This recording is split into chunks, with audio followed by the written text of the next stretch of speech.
પોલીસના cyber crime શાખાએ એક મોટા આંતરરાષ્ટ્રીય સાયબર સ્લેવરી રેકેટનો ભાંડો ફોડ્યો છે।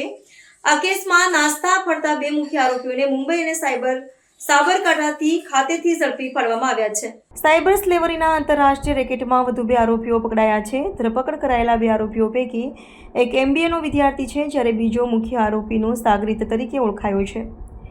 આરોપીઓ પર આંતરરાષ્ટ્રીય સ્તરે ચલાવવામાં આવતા સાયબર સ્લેવરી રેકેટમાં સામેલ હોવાના આરોપો છે।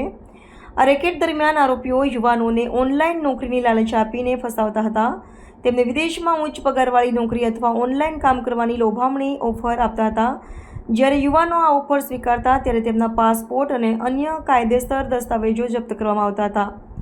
ત્યારબાદ આ યુવાનોને કંપનીઓના નામે બનાવેલ નકલી કાર્યાલયોમાં બંધ કરી દેવામાં આવતા હતા અને તેમને ઓનલાઈન વેલેટ અને બેંક ખાતાઓમાં ફિશિંગ, લૂંટ, જાલસાજી અને અન્ય ગેરકાયદેસર સાયબર ગુનાઓ કરવા માટે મજબૂર કરવામાં આવતા હતા। આ રીતે યુવાનોને સાયબર સ્લેવર તરીકે ઉપયોગમાં લેવામાં આવતા હતા। તપાસ દરમિયાન જાણવા મળ્યું છે કે ધરપકડ કરાયેલો MBAનો વિદ્યાર્થી આ રેકેટમાં મુખ્ય રીતે ફાઇનાન્સ અને ટ્રાન્ઝેક્શનને હેન્ડલ કરવાનું કામ કરતો હતો।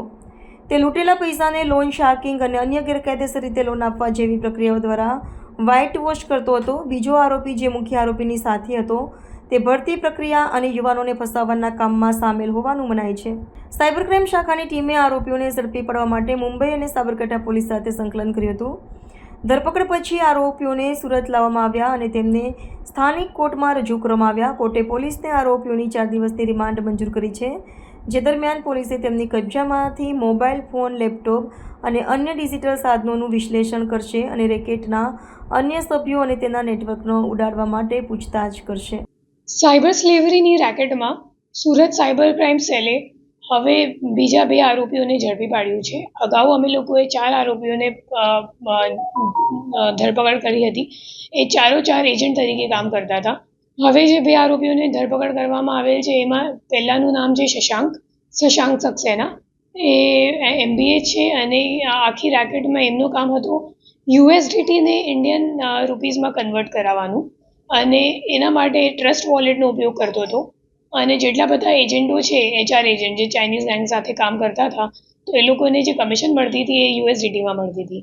એ USDTને પછી INRમાં કન્વર્ટ કરવા માટે એ લોકોએ શશાંક સક્સેનાનો હેલ્પ લીધો, અને જે આપણો મુખ્ય આરોપી છે નિપેન્દ્ર ચૌધરી, તો એ અને શશાંક સક્સેના છેલ્લા 1 વર્ષથી કોન્ટેક્ટમાં છીએ, અને એ છેલ્લા 1 વર્ષમાં ઘણા બધા ટ્રાન્ઝેક્શન્સમાં શશાંકે નિપેન્દ્રનું હેલ્પ કર્યું છે USDTને INRમાં કન્વર્ટ કરવા માટે। પછી બીજો આરોપી જે છે એ સબ એજન્ટ તરીકે છે, એમનું નામ છે દાનિશ, અને એ એકચ્યુઅલી સાબરકાંઠાનું છે, અને સાબરકાંઠાની આપણે લોકોએ લઈને આવ્યા છે। અને જે દાનિશ છે એના ઉપર પણ ઘણા બધા એજન્ટો છે, પણ દાનિશનો જે સબ એજન્ટ હતો આકિબ, જેને અમે લોકોએ છેલ્લે ધરપકડ કરી હતી, અને દાનિશે છેલ્લા 1.5 થી 2 મહિનામાં 2 માણસોને ત્યાં ઓલરેડી મોકલી આપ્યું છે, અને અત્યારે પણ ત્યાં કામ કરે છે મ્યાનમારમાં।